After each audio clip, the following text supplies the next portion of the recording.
नमस्कार, परिवर्तन एकेडमी में आपका स्वागत है। आज मौलिक अधिकार का पार्ट 2 हम लोग पढ़ेंगे। पार्ट 1 में हमने समता के अधिकार के बारे में और कुछ जो इसके बेस थे, यानी मौलिक अधिकार के जो मूल तत्व थे उसके बारे में हम लोगों ने चर्चा की थी। कैसे कैसे क्वेश्चन आते हैं मौलिक अधिकार से, उन सब चीज़ों के बारे में हम लोग चर्चा किए थे पहली वीडियो में। दूसरी जो वीडियो आपके सामने आ रही है, अब समता का अधिकार आप जैसा जानते हैं कि 14 से लेकर 18 तक, 14 से लेकर अनुच्छेद 18 तक था। हम लोग पहले वीडियो में यहाँ तक पढ़ चुके थे। अगली वीडियो में जब हम पढ़ेंगे स्वतंत्रता का अधिकार, और वीडियो अनुच्छेद जो रहेगा वो अनुच्छेद 19 से लेकर अनुच्छेद 22 तक। और यह जो मौलिक अधिकार रहेगा इसको कहते हैं स्वतंत्रता का अधिकार। स्वतंत्रता का अधिकार, स्वतंत्रता का अधिकार अनुच्छेद 19 से लेकर अनुच्छेद 22 तक। जैसा इसके पहले आप पढ़ चुके हैं समता का जो अधिकार था, समता का अधिकार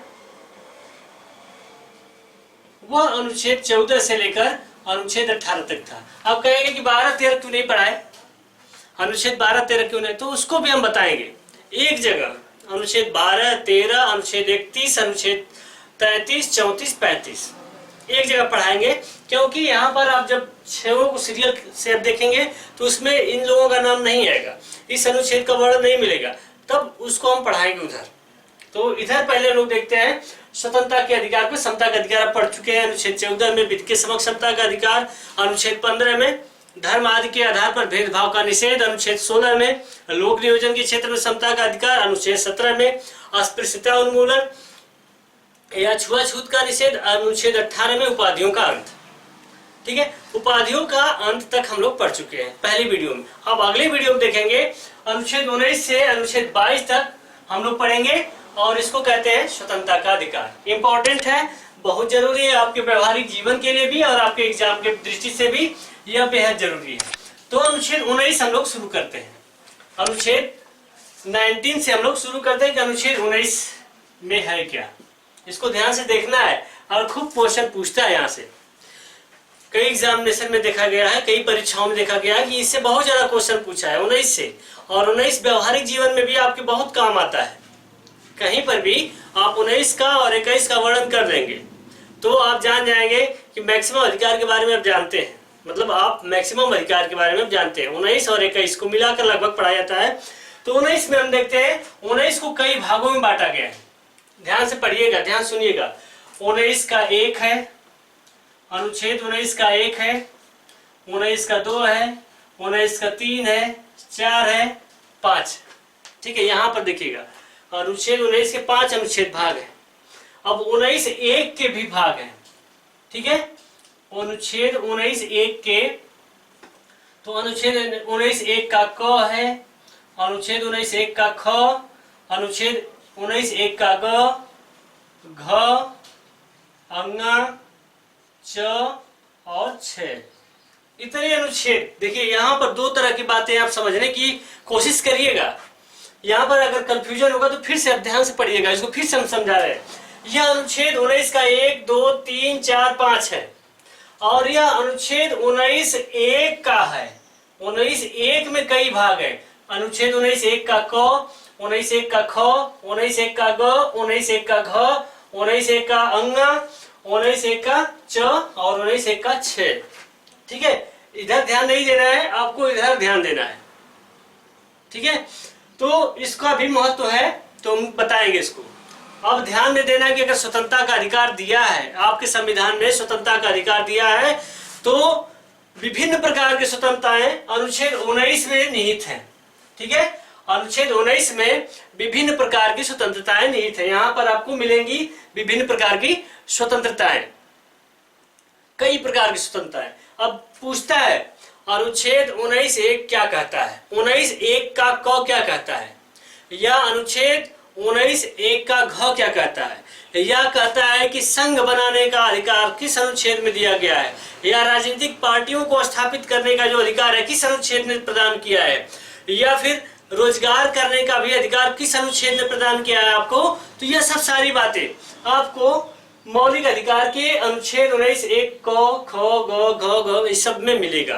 ठीक है, तो इसको आप देखिएगा, ध्यान से पढ़ते चलिएगा। इसका भी मतलब है और इसका भी मतलब, इसका भी मतलब है और इसका भी मतलब है, बताएंगे, सब में सामंजस्य स्थापित करके अनुच्छेदों को बताएंगे। थोड़ा सा क्रिटिकल है, लेकिन आप ध्यान से पढ़ेंगे तो बात समझ में आ जाएगी। ठीक है, फिर से सुन लीजिएगा। पहली वीडियो में हमने समता का अधिकार पढ़ाया।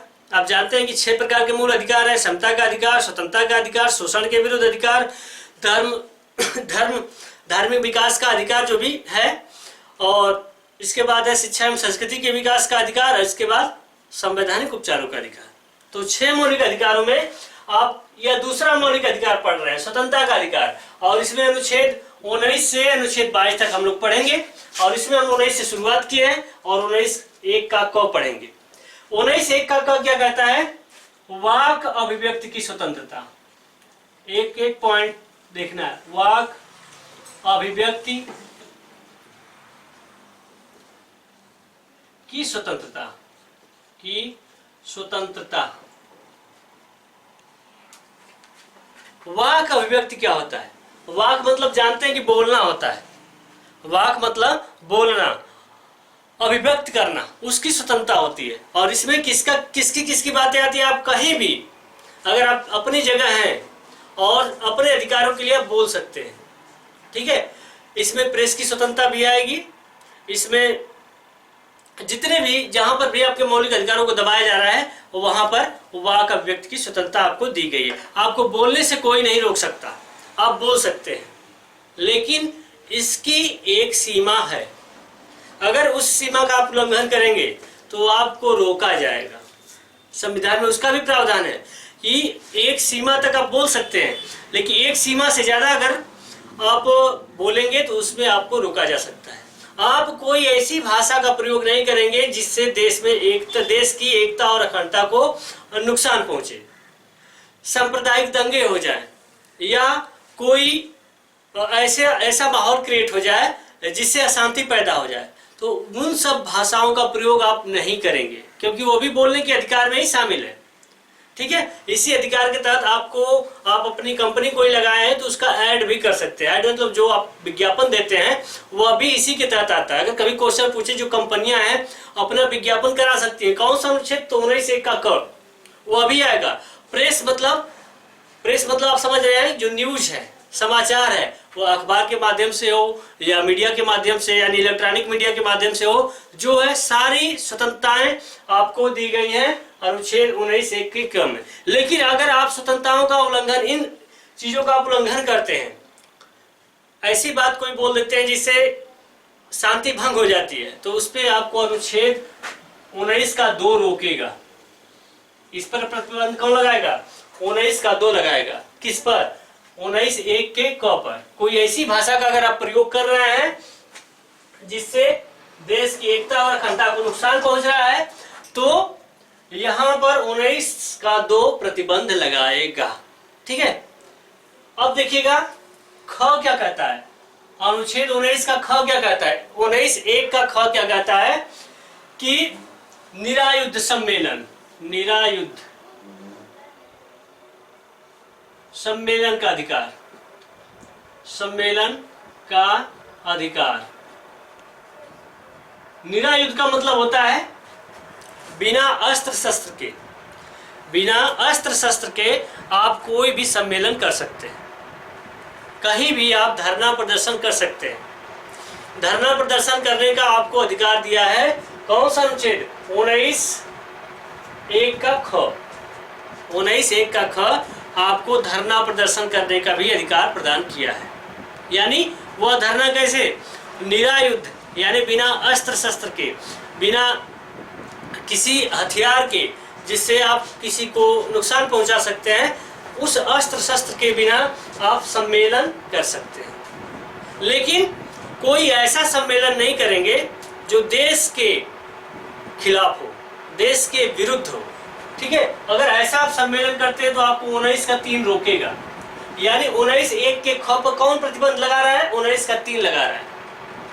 ध्यान सुनिएगा, बहुत थोड़ा सा इसमें कंफ्यूजन है, थोड़ा नहीं बहुत ज्यादा है, लेकिन अगर आप पढ़ेंगे, ध्यान से सुनेंगे, समझ में आ जाएगी बात। बहुत ज्यादा कुछ कठिन नहीं है। तो अगर हम यह सब बातें अगर नहीं भी याद करेंगे तो भी चलेगा। इसको आपको क्वेश्चन पूछेगा यहाँ से, तो इसको याद करना पड़ेगा। ठीक है, तो यह हो गया निरायुध सम्मेलन करने की स्वतंत्रता। अब 19(1) का ग क्या करता है? संघ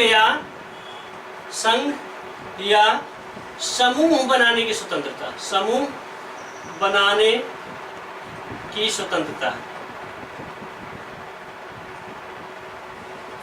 ठीक है, संघ या समूह बनाने की छूट आपको देता है हमारा संविधान।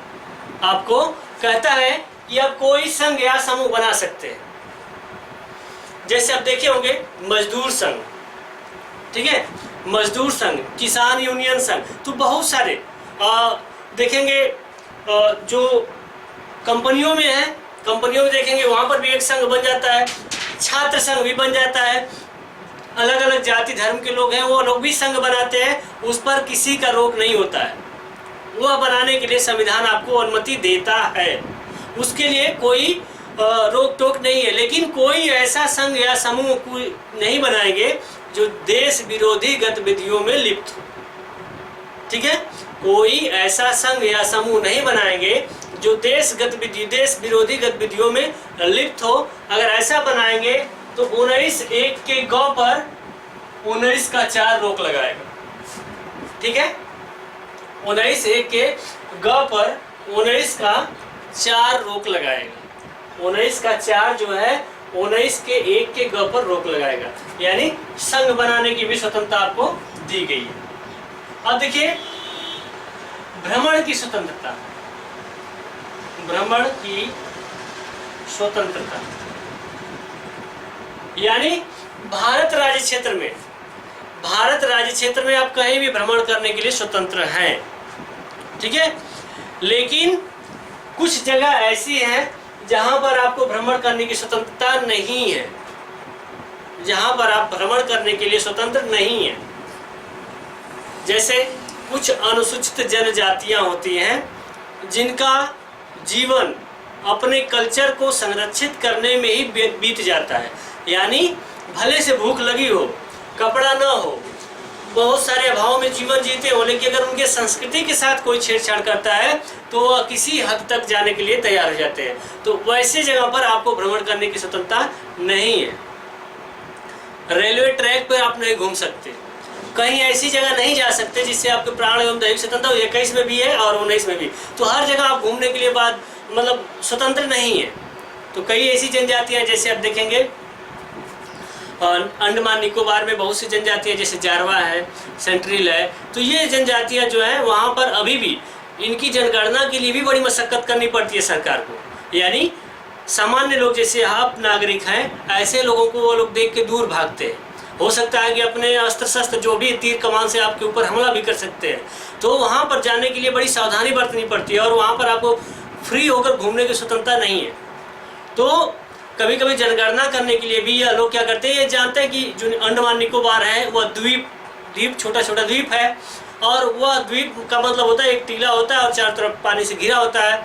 तो कभी कभी क्या होता है, जब इनकी जनगणना करनी होती है कि कितने लोग बचे हैं, तो इनकी जनगणना रात में होती है। आपको ताज्जुब होगा कि रात में कैसे जनगणना की जाती है। तो क्योंकि इनके जंगलों में आप जा नहीं सकते, जाएंगे तो आप मारे जाएंगे, पूरी संभावना है कि आपको मार दिया जाएगा। तो इसके लिए क्या किया जाता है कि नाव पर बैठकर और रात में द्वीपों के चारों तरफ एक अट्रैक्टिव लाइट जलाई जाती है, बहुत तेज प्रकाश से, मतलब रंग बिरंगी प्रकाश निकलते हैं, और उसी को देखने के लिए जब वह लोग जंगल से बाहर निकलते हैं और समुद्र के किनारे आते हैं तो उनकी जनगणना की जाती है। यह तरीका है, यानी वहाँ पर भी आप स्वतंत्र रूप से नहीं भ्रमण कर सकते। और भी है, आप देखेंगे अनुसूचित 6 में जो राज्य है वहाँ पर भी आप बहुत फ्री होकर नहीं जा सकते। पूर्वोत्तर के जो राज्य वहाँ पर भी आप बहुत फ्री होकर नहीं घूम सकते। तो इस तरह कह सकते हैं कि हर जगह भारत राज्य क्षेत्र में भ्रमण नहीं कर सकते। ठीक है, यह कौन सा भ्रमण करने का अधिकार देता है? 19(1) का घ। यानी कभी भी आप भूल जाइएगा कि भ्रमण करने की स्वतंत्रता कौन देता है, तो आप घ कहिएगा, यानी घ से घूमना। ठीक है, घ से घूमना, यानी अब भारत राज्य क्षेत्र में कहीं भी स्वतंत्र रूप से विचरण कर सकते हैं, लेकिन ऐसी जगह नहीं जाएंगे जहां पर किसी अनुसूचित जनजाति का नुकसान हो, तो उसको रोक लगाएगा 19(1) का 19(5) का 5 रोक लगाएगा। हमेशा हर जगह नहीं घूम सकते। अब देखिए आज्ञा, 19(1) का आज्ञा क्या कहता है? 19(1) का आज्ञा कहता है निवास करने की स्वतंत्रता, निवास करने की स्वतंत्रता।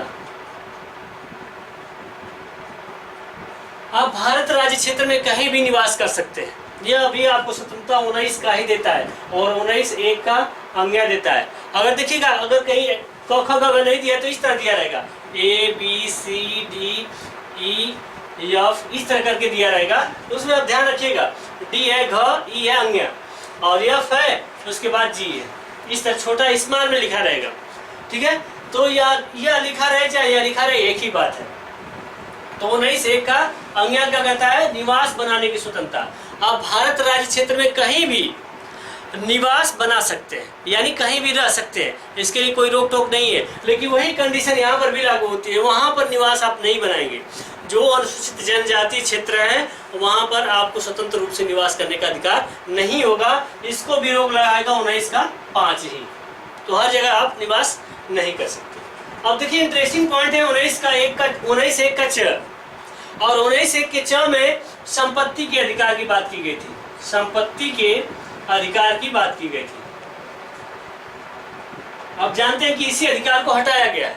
31 में भी पढ़ेंगे हम लोग, यहाँ पर भी पढ़ते हैं, और इसमें भी संपत्ति के अधिकार की बात की गई थी। लेकिन 44वें संविधान संशोधन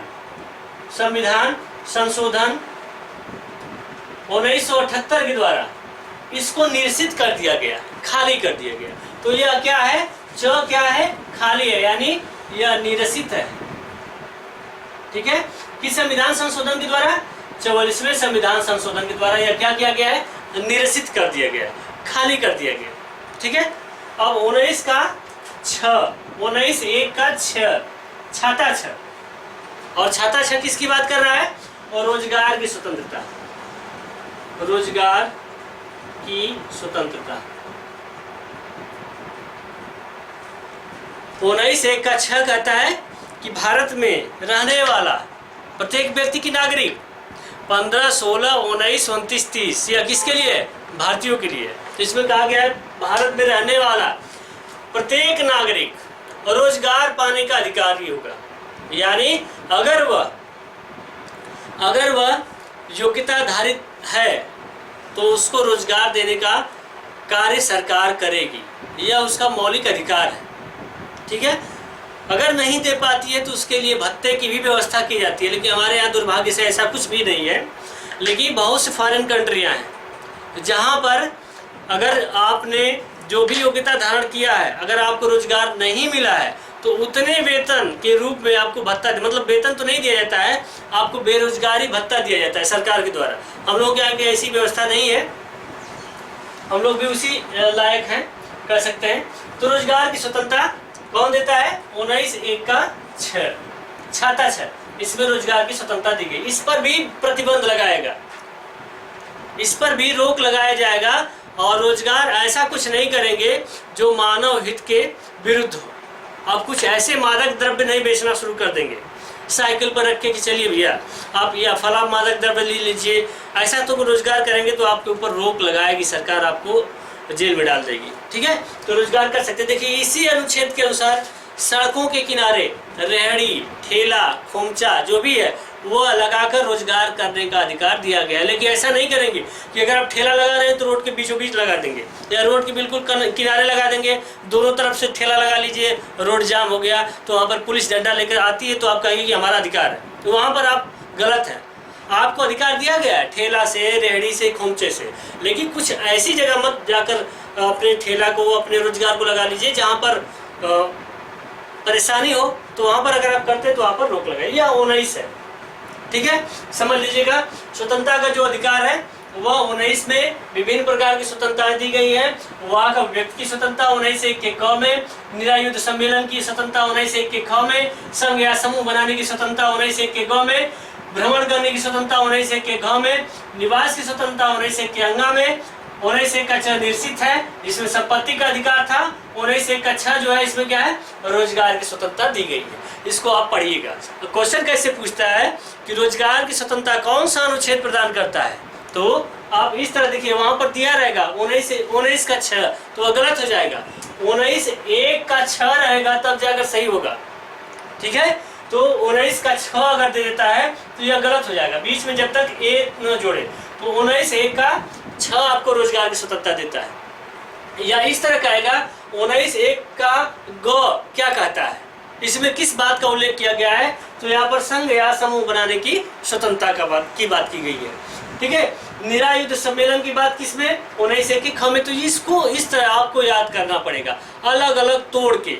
और हमेशा बहुत सारे क्वेश्चन यहाँ से पूछे गए हैं। वाक अभिव्यक्ति की स्वतंत्रता किस अनुच्छेद में, 19(1) के क में। या प्रेस की स्वतंत्रता किस अनुच्छेद में, 19(1) के क में। या विज्ञापन की स्वतंत्रता किस अनुच्छेद में, 19(1) के क में, ठीक है। जैसे हम परिवर्तन एकेडमी में पढ़ा रहे हैं, आप पढ़ रहे हैं, तो हम चाहेंगे कि अधिक से अधिक स्टूडेंट हमसे जुड़े। तो जब हमारी कोचिंग रजिस्टर्ड है तो हम विधिवत चारों तरफ बैनर, पोस्टर, होर्डिंग या किसी माध्यम से प्रचार प्रसार कर सकते हैं, इसको कोई रोक नहीं सकता। और इसको यह अधिकार किसने दिया है, 19(1) का क दिया है। यानी यह सब वाक अभिव्यक्ति की स्वतंत्रता में देगा, मतलब बोलने की स्वतंत्रता में। सम्मेलन करने की स्वतंत्रता आपको दी गई। जैसे आप है परीक्षाओं की तैयारी कर रहे हैं और कई सालों से आपकी तैयारी पूरी हो गई है, खूब पढ़ रहे हैं, पढ़ते पढ़ते अब चाहते कि परीक्षाएं हो, सरकार परीक्षाएं नहीं करा रही है, तो आप सभी लोग मिलकर एक सम्मेलन कर सकते हैं, एक धरना प्रदर्शन कर सकते हैं सरकार के विरुद्ध। यह आपको अधिकार किसने दिया है, 19(1) का ख दिया है। मान लीजिए आपकी भर्ती हो गई, आपकी परीक्षाएं हो गई, रिजल्ट भी निकल गया, सरकार आपको नियुक्ति नहीं दे रही, आपका चुनाव भी, सिलेक्शन भी हो गया, आप सरकार नियुक्ति नहीं दे रही है, तो एक संघ बना सकते हैं, ये फला भर्ती के लिए एक संघ बना सकते हैं। तो उस तरह करके एक संघ बनाने का भी अधिकार आपको दिया गया किसमें, 19(1) के ग में। इसी में राजनीतिक पार्टी बनाने का भी अधिकार, यानी कोई भी व्यक्ति भारत का राजनीतिक पार्टी बना सकता है, ठीक है। घ में क्या है, भ्रमण की स्वतंत्रता। आप भारत में स्वतंत्र रूप से कहीं भी विचरण कर सकते हैं, इस पे कोई रोक टोक नहीं है, लेकिन वैसे जगह नहीं जाएंगे जहाँ प्रतिबंधित एरिया है, ठीक है। जैसे कुछ कंटोनमेंट एरिया होती है जहाँ पर आर्मी के लोग होते हैं, वहाँ पर आपको जाना मना होता है, तो वहाँ पर जाएंगे तो आपको रोका जाएगा, यहाँ पर ना जाए, तो वहाँ पर नहीं जा सकते आप, वहाँ पर आपको रोका गया है इसके द्वारा, 19 के 5 के द्वारा। निवास करने की स्वतंत्रता, आप भारत में कहीं भी निवास कर सकते हैं, इस पर कोई रोक टोक नहीं है, लेकिन उस जगह नहीं जहाँ पर इसके लिए मनाही है। निश्चित किया गया है रोजगार की स्वतंत्रता, आपको रोजगार करने का अधिकार दिया गया, भारत राज्य क्षेत्र में आप कहीं भी रोजगार कर सकते हैं। देखिए यह हो गया 19 में कई कंडीशंस है, तो इसको आप पढ़िएगा, यहाँ से क्वेश्चन आते हैं। अब 20 का हम लोग देखते हैं, अनुच्छेद 20 में क्या कहा गया है, दोष सिद्धि का अधिकार। स्वतंत्रता के अधिकार के अगले क्रम में है दोष सिद्धि का अधिकार, दोष सिद्धि का अधिकार।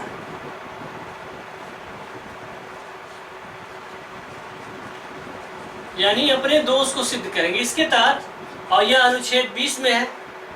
अनुच्छेद 20 में क्या उल्लेख किया गया है, दोष सिद्धि का अधिकार। बिल्कुल याद करिएगा, दोष सिद्धि का अधिकार कौन सा अनुच्छेद देता है, 20, ठीक है। समता उपाधियों का अंत कौन, 18। विभिन्न प्रकार की स्वतंत्रताएं कौन, 19। अस्पृश्यता उन्मूलन कौन, 17। लोक नियोजन क्षेत्र में 16। धर्म आदि के आधार पर 15 और विधि के समक्ष समता का अधिकार 14। तो इस तरह आप याद करते चलेंगे। तो दोष सिद्धि का अधिकार, इसमें कई पॉइंट्स हैं। कार्योत्तर विधियों से संरक्षण, कार्योत्तर विधियों से संरक्षण दूसरा पॉइंट है इसमें। पहला पॉइंट है कार्योत्तर विधियों से संरक्षण, दूसरा जो पॉइंट है वो है दोहरे दंड से संरक्षण, दोहरे दंड से संरक्षण। तीसरा जो पॉइंट है वह है आत्म अभिशंसन, आत्म अभिशंसन की स्वतंत्र से संरक्षण, से संरक्षण। देखिए कितना आपका संविधान आपको कितना बृहद आपके लिए कितनी स्वतंत्रताएं प्रदान किया है कि यह समझने की कोशिश आप करेंगे तो बहुत इंटरेस्टिंग संविधान, बहुत इंटरेस्टिंग चीज़ है। लेकिन लगता है बोरिंग है, लेकिन बोरिंग कब तक बना रहता है, कब तक उबाऊ बना रहता है, जब तक आप इसमें एंट्री नहीं मारते। अगर इसमें एंट्री करेंगे, क्योंकि बहुत सी चीज़ें ऐसी हैं, बहुत सी बातें ऐसी हैं जो आपके जीवन से जुड़ी हुई है। तो यहाँ पर देखना है कि कार्योत्तर विधियों से संरक्षण का मतलब क्या है। यह किस अनुच्छेद में है? 20 में। और दोहरे दंड से संरक्षण किस अनुच्छेद में? 20 में। आत्मविश्लेषण ये सब 20 में। और यह टोटल 20 में क्या है? दोष सिद्धि का अधिकार दिया गया है। इसको आपको समझना है। तो कार्योत्तर विधियों से संरक्षण के बारे में हम लोग यहाँ पर चर्चा करेंगे। अब सुनिएगा कार्योत्तर विधियों का मतलब। देखिए, किसी व्यक्ति को, यह किसके लिए है? केवल भारतीयों के लिए है कि विदेशियों के लिए भी है? तो केवल भारतीयों के लिए नहीं है, क्योंकि 15, 16, 19, 29, 30 आप याद करेंगे तो यह केवल भारतीयों के लिए नहीं। तो यहाँ पर नागरिक शब्द का प्रयोग नहीं किया जाएगा, यहाँ पर व्यक्ति शब्द का प्रयोग किया जाएगा। तो यहाँ पर कहा गया है किसी व्यक्ति को अपराध के समय, जिस समय वह अपराध करता है उसके समय निहित कानूनों के द्वारा ही सजा दी जाएगी। ठीक है?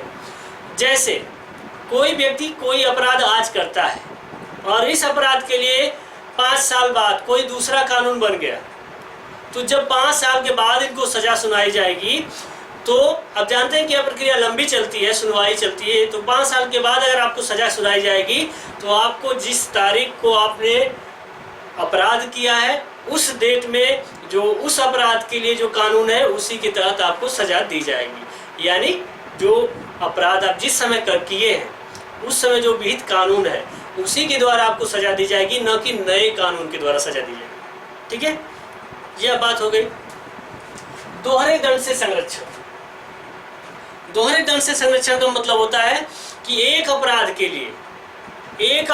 लिए आपको एक से अधिक दंड नहीं दिया जाएगा। अब यहाँ पर समझने वाली बात है, एक अपराध के लिए आपको एक से अधिक दंड नहीं दिया जाएगा। जैसे आपने किसी की हत्या की और एक ही, जैसे आप कोई गाड़ी लेकर जा रहे हैं और आपने बड़ी गाड़ी आपकी है और छोटी गाड़ी में कोई बैठा है और गए, आप 3 लोग एक साथ बैठे और तीनों लोगों को आपने धक्का मार दिया और 3 लोगों की मृत्यु हो गई, तो आपको 3 सजाएं नहीं दी जाएगी, एक ही सजा दी जाएगी। लेकिन आप देखिएगा, वहाँ पर देखिएगा कि अगर किसी एक ही व्यक्ति को, यह समझाने वाली बात है, हालांकि इस तरह हिंसा की बात नहीं की जानी चाहिए, लेकिन समझाने की बात है, एक ही व्यक्ति को पहले आपने पीटा, उसको बेरहमी से पीटा और बाद में उसकी मृत्यु हो जाती है, तो आपके ऊपर 2 सजा, आपको 2 सजा मिलेगी, 2 तरह की आपकी सजा। तो यहाँ पर बात समझने की है कि एक ही समय एक ही प्रकृति के अपराध के लिए आपको एक ही दंड दिया जाएगा और एक ही समय अलग अलग प्रकृति के अपराध के लिए आपको अलग अलग दंड दिया जाएगा। ठीक है? तो यहाँ पर आप समझ गए होंगे दोहरे दंड से संरक्षण। आत्म अभिशंसन से संरक्षण मतलब किसी व्यक्ति को स्वयं के विरुद्ध गवाही के लिए बाध्य नहीं किया जाएगा। आपने देखा होगा कि थाने में पुलिस लेके जाती है और अपराधी को पीटती है। पुलिस का यह काम नहीं है कि उसको पीटना, यह सीधे सीधे यह एक तरह का अपराध कर रही है पुलिस का काम है कि अगर किसी ने किसी के विरुद्ध सूचना दी है कि यह अपराध किया है, FIR दर्ज कराई है, तो पुलिस का काम है कि उसको गिरफ्तार करेगी और उसके ऊपर जांच करेगी और अगर वह पाया जाता है सही तो उसको सीधे जेल भेजेगी। पुलिस का इतना ही काम है। यह नहीं कि पुलिस पकड़ के लाए, थाने में पीटे और उससे ज़बरदस्ती कहे कि बोलो ये अपराध किए हो, तो यह गलत हो जाएगा। तो यह हो गया आत्म अभिशंसन से संरक्षण। ठीक है? तो यह 3 प्रकार के अधिकार हैं। दोष सिद्धि का अधिकार किस अनुच्छेद में? 20। इसमें 3 बातें कही गई, इसको ध्यान में रखना है आपको। आगे हम लोग देखते हैं अनुच्छेद 21। सबसे मस्त, सबसे कह सकते हैं कि इंटरेस्टिंग, सबसे महत्वपूर्ण जो पॉइंट है वह अनुच्छेद 21। तो स्वतंत्रता के अधिकार में आप देखेंगे अनुच्छेद 21 और इसको कहते हैं प्राण एवं दैहिक स्वतंत्रता। अनुच्छेद 21 प्राण एवं दैहिक स्वतंत्रता। दैहिक स्वतंत्रता प्राण का मतलब जानते हैं कि आप जो जीवन है, ठीक है, जो आपके लिए जो जीवन है, यह दैहिक मतलब देह। तो इसमें कहा गया है कि किसी व्यक्ति को उसके प्राण एवं दैहिक स्वतंत्रता से संसदीय विधि द्वारा ही उसको वंचित किया जाएगा। कहने का मतलब है किसी व्यक्ति को उसके प्राण एवं दैहिक स्वतंत्रता को विधि के द्वारा ही उसको वंचित किया जाएगा, यानी कानून के द्वारा ही उसको प्राण एवं दैहिक स्वतंत्रता से वंचित किया जाएगा। अगर किसी को फांसी हो गई है या किसी ने अपराध किया है तो उसको फांसी की तरह सजा सुनाई जाएगी। और तब कहने का मतलब यह है कि किसी व्यक्ति को प्राण एवं दैहिक स्वतंत्रता से तभी वंचित किया जाएगा जो संसदीय विधि या कानून के द्वारा जो उसमें मान्यता दी गई। इसके अलावा भी आपको अनुच्छेद 21 क्या कहता है कि गरिमामयी जीवन जीने का अधिकार आपको देता है, यानी डिग्निटी के साथ आपको जीवन जीने का अधिकार भी देता है। यानी आपके साथ कोई भी व्यक्ति दुर्व्यवहार करता है तो वह अनुच्छेद 21 का उल्लंघन करता है। अगर आपको अभद्र भाषा का प्रयोग आपके साथ करता है तो भी अनुच्छेद 21 का वह प्रयोग करता है, उल्लंघन करता है, सॉरी, अनुच्छेद 21 का उल्लंघन करता है। अनुच्छेद 21 में आप किसी को हिंसक भाषा का प्रयोग, गंदी भाषा का प्रयोग, अभद्र भाषा का प्रयोग किसी के साथ अगर आप करते हैं तो भी अनुच्छेद 21 का आप उल्लंघन करते हैं। क्योंकि देखिए, एक भिखारी भी अगर आपके सामने आ जाता है, अगर उसको भिक्षा आप नहीं देते हैं और तमाम प्रकार की उलाहना दे देते हैं और फिर उसके बाद 1 रुपया देते तो वो भी कह देता है कि नहीं आपका चाहिए पैसा, क्योंकि उसका भी एक आत्मसम्मान है, ठीक है। वो भीख मजबूरी में मांग रहा है लेकिन उसका भी एक आत्मसम्मान है, तो उसको सेल्फ रिस्पेक्ट जिसको कहते हैं, तो उसका आप हनन नहीं करेंगे। साथ ही अनुच्छेद 21 आपको शुद्ध पेयजल को प्राप्त करने का अधिकार देता है, यानी सरकार आपके लिए शुद्ध पेयजल की व्यवस्था करेगी। एक बात, शुद्ध हवा प्राप्त करने का अधिकार आपको देती है, अनुच्छेद 21 देता है। अच्छी सड़कों पर चलने का अधिकार आपको अनुच्छेद 21 देता है। ट्रेन में तमाम सुविधाओं को प्राप्त करने का अधिकार आपको अनुच्छेद 21 देता है, ठीक है। जैसे हमने कहा कि अगर आपको शुद्ध हवा नहीं मिलती है तो क्या करते हैं, आप गंदी हवा लेते हैं और आपकी तबीयत खराब हो जाती है, आपका प्राण एवं दैहिक स्वतंत्रता खतरे में पड़ जाता है। और मैंने बताया था कि विधि के द्वारा ही आपको प्राण एवं दैहिक स्वतंत्रता से वंचित किया जाएगा, अन्यथा किसी प्रकार से वंचित नहीं किया जाएगा। अगर अच्छी सड़कें नहीं है तो उस पर अगर आप चल रहे हैं, आपका एक्सीडेंट हो गया तो भी आपके प्राण एवं दैहिक स्वतंत्रता को खतरा हो जाएगा। गंदे पानी पी रहे हैं तो भी आपको नुकसान पहुंचा सकता है। तो यह सब चीजें अनुच्छेद 21 में निहित है, ठीक है। स्वास्थ्य सुविधाओं की व्यवस्था भी अनुच्छेद 21 में निहित है। जो महिलाओं को, जो गर्भवती महिलाएं हैं, उनको पोषण की व्यवस्था भी देखिए अनुच्छेद 21 ही देता है।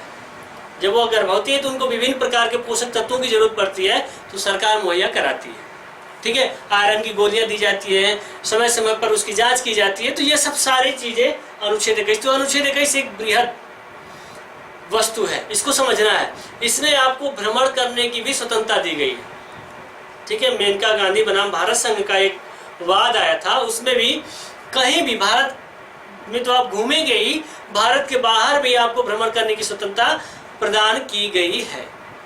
अब देखिए, भारत में ही घूम सकते हैं। जैसे मान लीजिए रेलवे ट्रैक है, अब रेलवे ट्रैक पे आप घूमना प्रारंभ कर दिए तो वहां पर अगर आपको कोई रोकता है, रोकेगा ही, पुलिस रोकेगी और लोग रोकेंगे, तो आप वहां पर यह नहीं कर सकते कि हमको भारत में कहीं भी घूमने का की आज़ादी है। क्यों वहां पर रोका जाएगा? क्योंकि वहां पर अगर आप चल रहे हैं तो वहां पर आपके प्राण एवं दैहिक स्वतंत्रता को खतरा है, और एक ही तरीका है प्राण एवं दैहिक स्वतंत्रता से वंचित करने का, वह कानून के द्वारा ही, और किसी प्रकार से नहीं, ठीक है। आप कहीं हाई वोल्टेज तार जा रहा है तो आप कहेंगे घूमते हुए उसको टच कर लेंगे, ऐसा तो नहीं करेंगे। अगर जा रहे हैं टच करने तो उस पर आपको कोई न कोई रोकेगा। क्यों? क्योंकि आप खुद अनुच्छेद 21 का उल्लंघन कर, आत्महत्या अगर आप करते हैं, आत्महत्या करने का प्रयास करते हैं और उसमें असफल रहते हैं, आत्महत्या का अगर आप प्रयास करते हैं उसमें असफल रहते हैं, अगर आप बच जाते हैं तो आपको जेल में डाला जाएगा, आपके ऊपर यहाँ पर ऑफेंस बनता है, क्योंकि प्राण एवं दैहिक स्वतंत्रता का अधिकार दिया गया है। तो आपको एक ही तरह से प्राण एवं दैहिक स्वतंत्रता से सरकार आपको वंचित करेगी, और वह क्या है? एक तरीका कानून के द्वारा, जो संसद कानून बनाई है उसके, ठीक है। तो प्राण एवं दैहिक स्वतंत्रता का अधिकार किसने? अनुच्छेद 21 ने दिया है। अनुच्छेद 21 बेहद अच्छा टॉपिक है, बेहद रोमांचक टॉपिक है। अच्छा, इसको समझने की जरूरत है, इसको पढ़ने की जरूरत है। तो इसमें अनुच्छेद 21 को और अनुच्छेद 19 को एक साथ मिक्स करके पढ़ा जा सकता है, एक साथ पढ़ा जा सकता है। उसमें भी बोलने की आज़ादी है, अगर इसमें भी बोलने की आज़ादी नहीं दी जाएगी, किसी को कहा जाएगा तुम चुप रहो, ये अभी उसके प्राण एवं दैहिक स्वतंत्रता या आत्मसम्मान को ठेस पहुंचेगी। ठीक है, चुप रहने की भी स्वतंत्रता दी गई है, शांत रहने की भी स्वतंत्रता दी गई है अनुच्छेद 21 में। यानी कोई 19 में भी है, इसमें भी है। यानी एकांत में अगर कोई व्यक्ति बैठा है तो उसको डिस्टर्ब नहीं किया जाएगा। कितनी चीजें आपको संविधान ने छूट दी है, यह समझने की बात है। ठीक है, अब चलिए अनुच्छेद 21 के बाद हम लोग अनुच्छेद 21 को पढ़ेंगे। एक नया अनुच्छेद इसमें जोड़ा गया है, अनुच्छेद 21 को, इसको समझने की जरूरत है। 21 का को, यह एक नया अनुच्छेद है संविधान में, तो इसको समझने की जरूरत है कि 21 का क्या है। तो इसमें क्या कहा गया है, निःशुल्क एवं अनिवार्य शिक्षा, निःशुल्क एवं अनिवार्य शिक्षा की व्यवस्था की गई है, शिक्षा की व्यवस्था की गई। किसके लिए, 6 से 14 वर्ष आयु के बच्चे, 6 से 14 वर्ष आयु के बच्चों को निःशुल्क एवं अनिवार्य शिक्षा प्रदान कराई जाएगी। ठीक है, 6 से 14 वर्ष आयु के बच्चों को सरकार निःशुल्क एवं अनिवार्य शिक्षा प्रदान करेगी। पहले 21 का नहीं था, अनुच्छेद 21 का नहीं था, अनुच्छेद 21 था, उसके बाद 22 था, लेकिन बीच में एक नया अनुच्छेद जोड़ा गया, क्योंकि देखिए प्राण एवं दैहिक स्वतंत्रता से ही संबंधित था, इसलिए यहाँ पर देखिए शिक्षा भी आपके लिए बेहद जरूरी है। आप जानते हैं कि शिक्षा के अभाव में मानव जो है वह पशु के समान है। अगर जिस मनुष्य के पास शिक्षा नहीं है तो वह पशु के समान है, और तब पशु और मनुष्य में अंतर क्या रहेगा। तो सरकार इसी चीज को देखा गया कि बहुत गरीबी है, कुछ लोग शिक्षा ग्रहण नहीं कर पा रहे, तो सरकार ने एक संशोधन लाया, और सरकार वह संशोधन कौन सा, याद रखिएगा, 86वां संविधान संशोधन, संविधान संशोधन 2002 लाया, और जिसके तहत कौन सा अनुच्छेद जोड़ा गया, अनुच्छेद 21 का क जोड़ा गया, और जिसमें व्यवस्था क्या की गई थी, निःशुल्क एवं अनिवार्य शिक्षा की व्यवस्था की गई थी। और इसी के तहत 11वां मौलिक कर्तव्य भी जोड़ा गया, वहां पर भी पढ़ाएंगे। और यह कहां पर था, यह अनुच्छेद 45 में था, 45 में अनुच्छेद में था, और वहां पर नीति निर्देशक तत्व में कहा गया भाई सरकार के पास संसाधन हो जाएगा, सरकार व्यवस्था करेगी, ऐसी बात उसमें कही गई है। अब अगले टॉपिक में हम लोग वही पढ़ेंगे। तो सरकार के पास संसाधन हो गए, सरकार ने संशोधन किया और इसको मौलिक अधिकार बना दिया। निःशुल्क एवं अनिवार्य शिक्षा प्राप्त करने का मौलिक अधिकार किसके लिए, 6 से 14 वर्ष आयु के बच्चे के लिए। ठीक है, तो यह चीज हो गई अनुच्छेद 21 का क। अब देखिए अनुच्छेद 22 हम लोग पढ़ेंगे। यह स्वतंत्रता के अधिकार से का अंतिम, यह कह सकते हैं कि अनुच्छेद है, अनुच्छेद 22, अनुच्छेद 22। अब यहां पर है गिरफ्तारी से संरक्षण, गिरफ्तारी से संरक्षण। यह देखिए यहाँ पर कितनी बढ़िया बात की गई है कि व्यक्ति को, गिरफ्तार किए गए व्यक्ति को भी सुविधाएं, स्वतंत्रता दी गई। कितनी बढ़िया स्वतंत्रता दी गई, यहाँ पर देखिएगा। इसमें कहा गया है कि किसी व्यक्ति को गिरफ्तारी का कारण बताएंगे, गिरफ्तारी का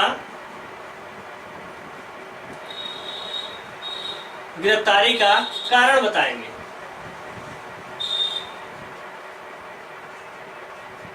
इसके बाद गिरफ्तारी से 24 घंटे के अंदर, 24 घंटे के अंदर संबंधित मजिस्ट्रेट के सामने, संबंधित मजिस्ट्रेट के सामने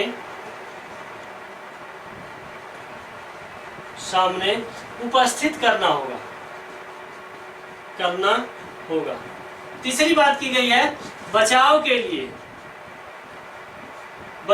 लिए मनपसंद वकील करने का अधिकार होगा,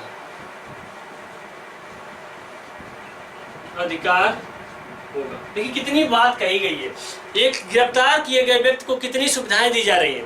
यहाँ पर कहा गया है कि अगर किसी व्यक्ति को गिरफ्तार किया जा रहा है, किसी व्यक्ति को गिरफ्तार किया जा रहा है तो उसको गिरफ्तारी का कारण बताएंगे। जैसे आप फिल्मों में देखते होंगे कि कहते हैं कि आपके खिलाफ वारंट आया है, तो यह गिरफ्तारी का वारंट है, दिखाते हैं और उनको पकड़ कर लेके जाते हैं। तो सरकार भी, अगर पुलिस भी जाती है आपको गिरफ्तार करने, तो बिना कारण बताए आपको गिरफ्तार नहीं कर सकती।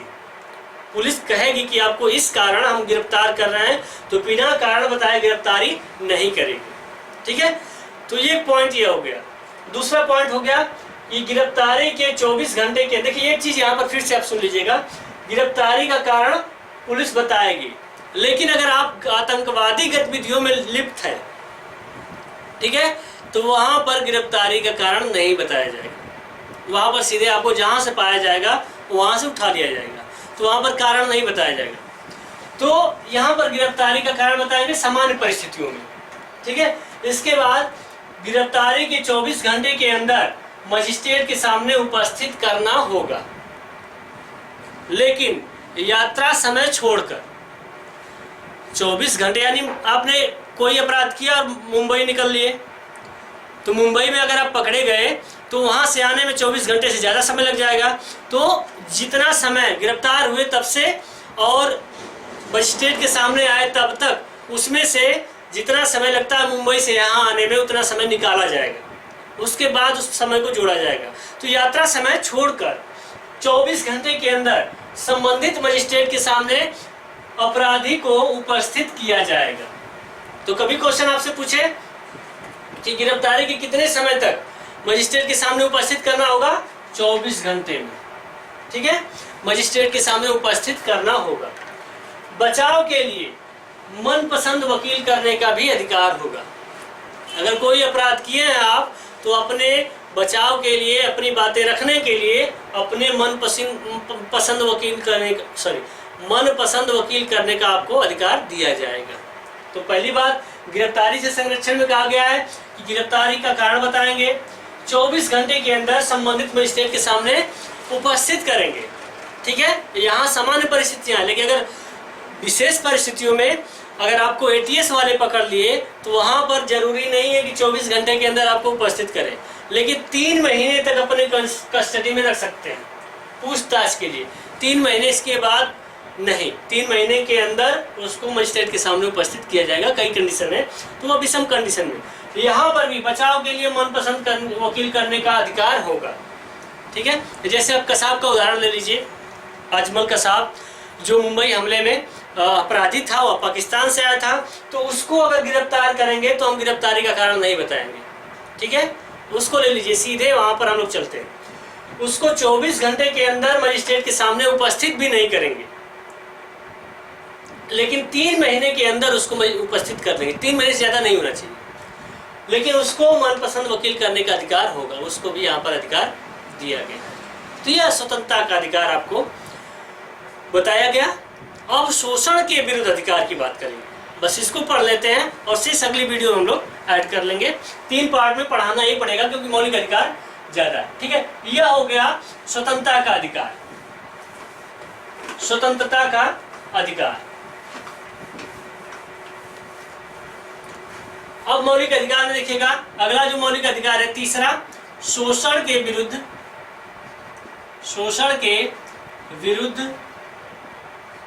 अधिकार। अनुच्छेद 23 और अनुच्छेद 24।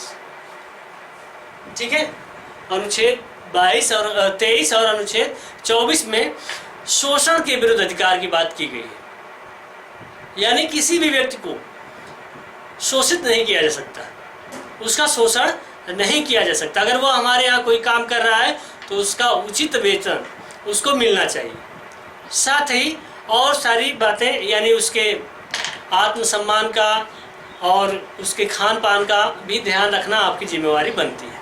तो शोषण के विरुद्ध अधिकार में हम लोग देखेंगे कि इसमें कहा गया है, अनुच्छेद 23 पढ़ते हैं। अनुच्छेद 23 यह कहता है, बलात् श्रम से निषेध। बलात् श्रम से निषेध।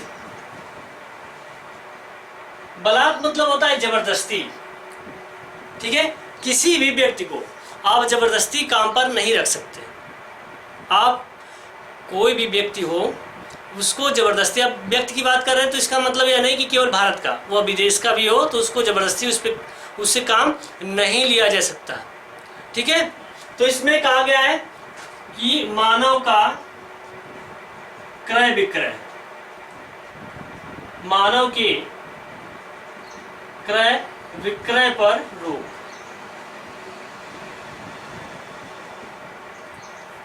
इसके बाद है मानव के क्रय विक्रय पर रोक,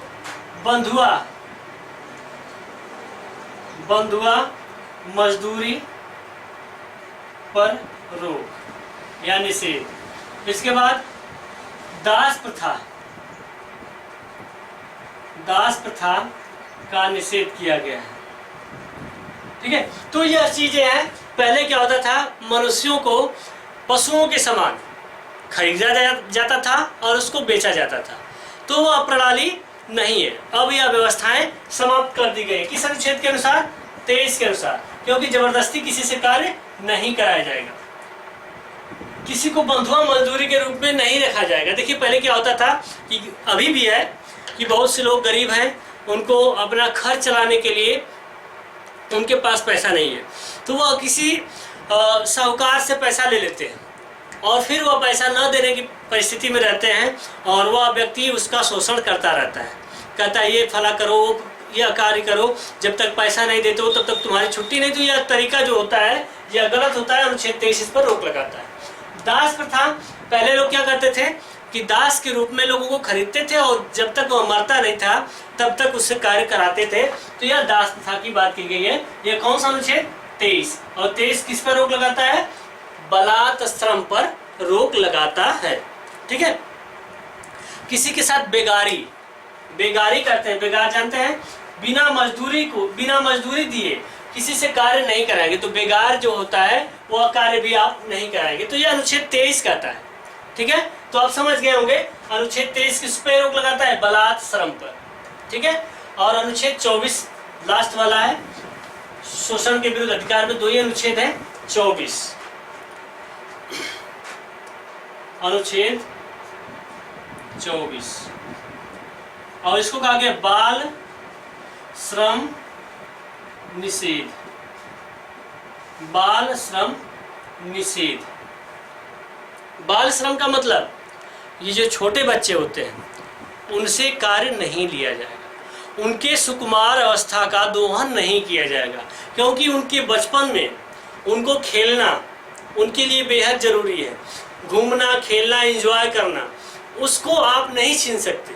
और कहा गया है कि कहीं पर भी 14 वर्ष आयु से कम 14 वर्ष से कम आयु के बालक से कोई कार्य नहीं कराया जाएगा, ठीक है। इसमें सरकार कही है कि कोई भी अगर दुकान पे भी कहीं नाश्ता पानी, यानी जो रेस्टोरेंट है, ढाबे हैं, या बहुत सारे ऐसे प्रतिष्ठान हैं जहाँ पर छोटे बच्चों से काम लिया जाता है, जोखिम भरे कार्य में तो बिल्कुल ही नहीं लगाना है उनको। तो ऐसे स्थान पर 14 वर्ष आयु से कम अगर बालक को कार्य कोई कराता है तो उसके ऊपर कानूनी कार्यवाही की जाएगी, ठीक है। तो यह हो गया 24 तक। तो हमने पढ़ा कहाँ से, 14 से लेकर अनुच्छेद 24 तक। और इसमें आप ध्यान से सुन लीजिएगा एक बार फिर से, अनुच्छेदों को यहाँ पर रटना है। मौलिक अधिकार के जितने भी अनुच्छेद हैं सबको रटना है। सारे अनुच्छेदों को हमने रटने के लिए नहीं कहा है, लेकिन जो मौलिक अधिकार के अनुच्छेद है उसको रटना है। हमने कहा कि 6 प्रकार के मौलिक अधिकार हैं, समता का अधिकार, स्वतंत्रता का अधिकार, शोषण के विरुद्ध अधिकार, धार्मिक स्वतंत्रता का अधिकार, शिक्षा एवं संस्कृति के विकास का अधिकार, संवैधानिक उपचारों का अधिकार। तो इतने मौलिक अधिकार हैं। तो हमने जो पढ़ा है अनुच्छेद 24 तक, उसको एक बार सुन लीजिएगा और फिर एक बार रटिएगा इसको। अनुच्छेद 14 में कहा गया है विधि के समक्ष समता का अधिकार। अनुच्छेद 15 में कहा गया धर्म आदि के आधार पर भेदभाव का निषेध। अनुच्छेद 16 में कहा गया लोक नियोजन के क्षेत्र में समता का अधिकार। अनुच्छेद 17 में कहा गया अस्पृश्यता उन्मूलन या छुआछूत का निषेध। अनुच्छेद 18 में कहा गया उपाधियों का अंत।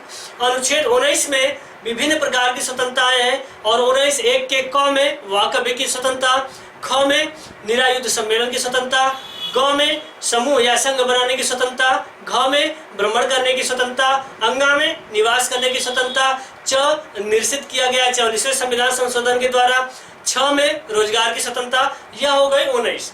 20 में हमने कहा था कि अनुच्छेद 20 में 2 सिद्धि का अधिकार दिया गया है, आपने पढ़ा। अनुच्छेद 20 में 2 सिद्धि का अधिकार है और उसमें हमने कहा था व्यक्तियों के बारे में कि इसमें दोहरे ढंग से संरक्षण किया जाएगा, कार्योत्तर विधियों से संरक्षण रहेगा, आत्म अभिशंसन से संरक्षण रहेगा। यह सब बातें 20 में। 21 में हमने कहा था प्राण एवं दैहिक स्वतंत्रता का अधिकार आपको दिया गया है, यानी आपको गरिमामयी जीवन जीने का अधिकार अनुच्छेद 21 देता है। और इसमें क्या कहता है कि हर व्यक्ति को 15, 16, 19, 29, 30 यानी सभी व्यक्तियों के लिए बात की गई है, आप वो विदेशी हो अथवा भारतीय हो।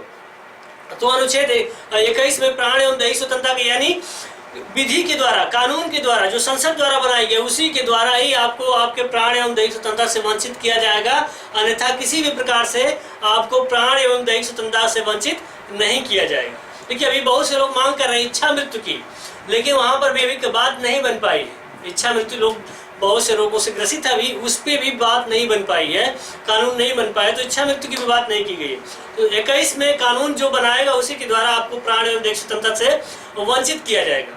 21 का में क्या है, निःशुल्क एवं अनिवार्य शिक्षा की व्यवस्था की गई है और किसके द्वारा जोड़ा गया था, 86वें संविधान संशोधन 2002 के द्वारा इसको जोड़ा गया था। 22 में क्या कहा गया, गिरफ्तार किए गए व्यक्ति के संबंध में या गिरफ्तारी से संरक्षण की बात की गई है। 23 में क्या है, बलात् श्रम से निषेध और 24 में क्या है, बाल श्रम से निषेध। तो यहाँ तक हम लोगों ने पढ़ लिया और उम्मीद है कि आपको इसको रटना है, इसको पढ़ना है, इसको समझना है और यहाँ से बहुत सारे क्वेश्चन आते हैं, इसको पढ़ना पड़ेगा आपको। तो आप में बहुत असीम ऊर्जा है, उम्मीद करते हैं आप पढ़ते भी होंगे, ठीक है। फीडबैक नहीं मिल पाता है, आप लोग पढ़ते हैं कमेंट्स में कुछ लिखते नहीं तो समझ नहीं आती है बात कि कुछ समझ में आया कि नहीं समझ में आया। तो अगर नहीं समझ में आ रही है बात तो कमेंट बॉक्स में उस चीज़ को आप लिखिए, अन्यथा उस वीडियो को कई बार देखिए, इसमें कुछ भी गलत नहीं पढ़ाया गया है, पूरा ध्यान रखकर इस बात को देखा जाता है। इस वीडियो को फिर हम लोग बनाने के बाद एक बार इसको फिर देखते हैं, ये कहीं कुछ गलती तो तब जाके वीडियो को आपको प्रोवाइड किया जाता है। तो पूरी कोशिश रहती है कि शुद्धता बनी रहे और आप लोग पढ़ते रहें इसी अच्छे भाव से। आपको धन्यवाद देते हैं, आज क्लास समाप्त करते हैं। अगले क्रम में आपको मौलिक अधिकार का पार्ट 3 मिलेगा जो समाप्ति की ओर रहेगा, ठीक है। बहुत बहुत धन्यवाद।